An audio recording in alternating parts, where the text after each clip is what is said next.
ಇಷ್ಟು ಹಾಕ್ಬೇಕಾದ್ರೂ ನಮ್ಮವ್ರು ಯಾರೂ ನೋಡಿಲ್ಲ ಅಂತಂದರೆ ಕಾರ್ಪೊರೇಷನವರು ಏನು ಮಾಡೋದು ಅಂದರೆ ನಾವೆಲ್ಲ ಹುಟ್ಟು ಬೆಳೆದ ಏರಿಯಾ ಇದು ಇವರ ನಮ್ಮ ನಂದಕುಮಾರ್ ಹೇಳೋದಂಗೆ ಸುಮಾರು ವರ್ಷದಿಂದ ಹೀಗೆ ಇದೆ.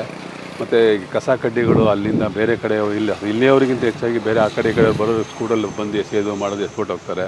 ಮತ್ತು ಇಲ್ಲೇ ಬಂದು ಒಂದು ರೀಸಸ್ಗೆ ಹೋಗೋದು ಮಾಡೋದು ತುಂಬ ಗಲೀಜು. ನಮ್ಮ ರಾಮಾನುಜನಗರ 4 ಪಾರ್ಕ್ ಇದೆ. ದೊಡ್ಡ ಅತಿ ದೊಡ್ಡ ಪಾರ್ಕ್ಗಳೆಲ್ಲ ಪುಟ್ಟ ಪಾರ್ಕ್ಗಳು. ಸೊ ಅದು ಸರಿಯಾದ ಮಟ್ಟಿಗೆ ಒಂದು ಕ್ಲೀನಿಂಗ್ ಆಗ್ತಿಲ್ಲ.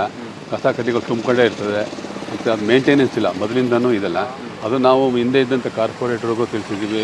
ಮತ್ತು ಇದೇ ಬೀದಿಯಲ್ಲಿ ನಮ್ಮ MLA ಸಾರ್ ಇದ್ದಾರೆ, ಅವ್ರಿಗೂ ಗೊತ್ತಿದೆ. ಮತ್ತು ಕೆಲಸ ಕಾರ್ಯಗಳಲ್ಲಿ ನಮಗೆ ಇಲ್ಲಿ ಸರಿಯಾದ ರೀತಿಯಲ್ಲಿ ಜನಗಳಿಗೆ ಅನುಕೂಲ ಅಂತ ಹೇಳಿದ್ರೆ ಅಂದರೆ ಕ್ಲೀನಿಂಗ್ ಇರಬೇಕು. ಕ್ಲೀನಿಂಗ್ನೆಸ್ ಇಲ್ಲ, ಕ್ಲೀನಿಂಗ್ ಇಲ್ಲ.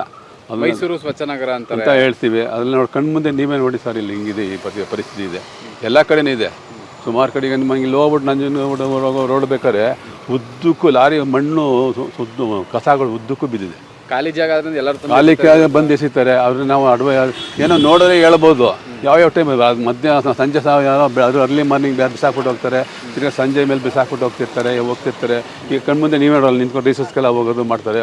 ತುಂಬ ವಾಸನೆ ಬರ್ತದೆ ಸಂಜೆ ಗಾಳಿ ಬಿಸಿದಾಗೆಲ್ಲ. ಮತ್ತು ಕಸ ಕಡ್ಡಿಗಳು ತೂರ್ಕೊಂಡು ಬರ್ತವೆ. ಇಲ್ಲಿ ಬಿಸಾಕಿರೋ ಕಸ ಕಡ್ಡಿಗಳು ನಮ್ಮನೆ ದಿಕ್ಕಿಗಳಿಗೆಲ್ಲ ಬರ್ತದೆ. ಇಲ್ಲಿ ಸಾಮಾನ್ಯ ಪಾರ್ಕ್ ಗಲೀಜಾಗೋದು ಆಲ್ಮೋಸ್ಟ್ ಇಲ್ಲಿಂದ ಬೀಸುವಂಥ ಗಾಳಿಯಲ್ಲಿ ಹೋಗುವಂಥ ಕಸಗಳೇ ಜಾಸ್ತಿ. ಇದು ಮೇಂಟೆನೆನ್ಸ್ ಮಾಡೋದಾದರೆ ಸ್ವಲ್ಪ ಆರೋಗ್ಯದ ಮೇಲೆ ದುಷ್ಪರಿಣಾಮಗಳು ಬರ್ತದೆ. ಗೌರ್ಮೆಂಟು ಜೊತೆಗೆ ನಮ್ಮ ಸಾರ್ವಜನಿಕರು ಸ್ವಲ್ಪ ಕೈ ಜೋಡಿಸ್ಬೇಕು. ಒಳ್ಳೆ ರೀತಿಯಲ್ಲಿ ಇಲ್ಲಿ ಕಸ ಹಾಕಬಾರ್ದು ಮಾಡಬಾರ್ದು ಅನ್ನೋ ಮನೋಭಾವನೆ ಅವ್ರಿಗೂ ಇರಬೇಕು. ಕಾರ್ಪೊರೇಷನ್ ಬಂದೇನಾದ್ರು ಎಚ್ಚರಿಕೆ ಕೊಡ್ತಾರೆ? ಏನೂ ಇಲ್ಲ ಸರ್, ಏನೂ ಇಲ್ಲ. ಕಾರ್ಪೊರೇಷನ್ ಇದುವರೆಗೆ ಯಾರೂ ಬಂದು ಇಲ್ಲ, ಬೋರ್ಡು ಇಲ್ಲ, ಏನಿಲ್ಲ.